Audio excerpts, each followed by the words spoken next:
Storm Tracker Chief Meteorologist Jeff Castle with 31 Triple Doppler. Well, good evening, everyone. A change in the weather is on the way. Of course, the last few days it's been all about the heat, as was expected. Upper level high pressure has parked itself over the eastern part of the country. That's led to records across parts of the Northeast, New England, down into parts of the mid-Atlantic states. We've fared relatively better here across the deep south, although yes, it has been very hot and stiflingly humid for the last couple days. Sometimes these areas of high pressure, they can set up for an extended period of time. This one is not.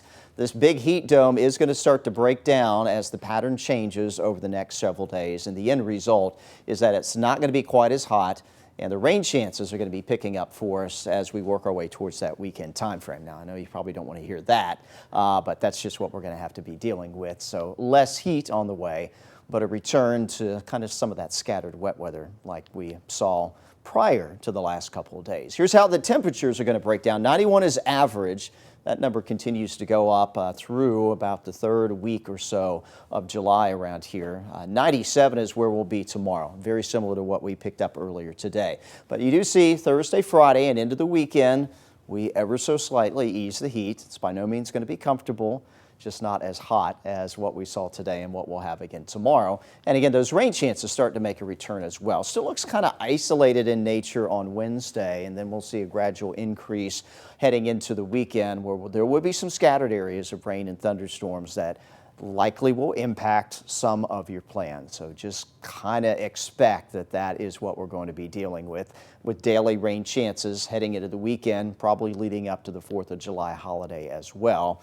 Just have a backup, be prepared that some storms will move through, but not everyone will get rained on every single day. No one's getting rained on right now. 31 Triple Doppler, all clear. Had a very few isolated showers out there late afternoon. Those have since dissipated, and not expecting them to return overnight tonight. What we may see some patches of clouds developing late tonight into tomorrow morning, and then we'll have a mixture of clouds and sunshine for you Wednesday. Fairly quiet through the lunch hour tomorrow, perhaps even most of the afternoon. This latest update with Future Radar, it's not real aggressive breaking out rainfall, so expecting that if we do see anything, it'll be isolated in nature like it was earlier today. We might hold on to some rainfall coming in tomorrow evening and even on into your Wednesday night, early Thursday morning, seeing indications that there could be some scattered shower and thunderstorm activity that does hold on beyond peak heating heading through your Wednesday and on into Wednesday night.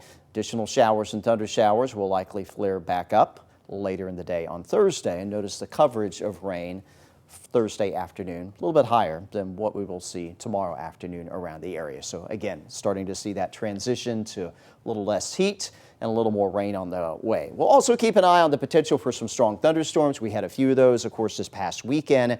The threats will be the same. Gusty wind will be one that we'll watch, mostly 30 to 40 mile per hour gusts, but there could be some storms that produce some winds a little bit higher than that. The biggest threat that many of us will experience out of these storms, heavy rainfall, could lead to some localized flooding, and the lightning will be frequent as well. And that's something to keep in mind. If you hear thunder, it's time to go indoors and get away from that potential for being struck by lightning. You may have heard, I believe it's in North Carolina, some folks, about 18 people, including some children, were impacted by a lightning strike. So that is one of those dangers that we have here with our summertime storms that we often don't talk a whole lot about. Overnight tonight into tomorrow morning, low mid-70s for you. We heat up fast tomorrow, already 90 at 10, 94 at the noon hour. We'll be in the mid to upper 90s tomorrow afternoon. That heat index already into the triple digits by late tomorrow morning, and we'll stay in that range through the afternoon hours. 97 for Huntsville and Fayetteville tomorrow, same in the Shoals. Moulton, Decatur 96, 94 Scottsboro will go 95 tomorrow in Fort Payne. Again, the numbers about the same as what we saw earlier today. Wave 31 Storm Tracker 10-day looking like this. Again, we dial back the heat a little bit through the weekend, closer to 90 by Saturday, Sunday, and we do start to bring the rain chances back in. Next week, maybe even a little bit lower on the temperatures in the upper 80s, but we're likely to keep a daily chance for showers and thunderstorms heading into that 4th of July weekend. We'll be right back.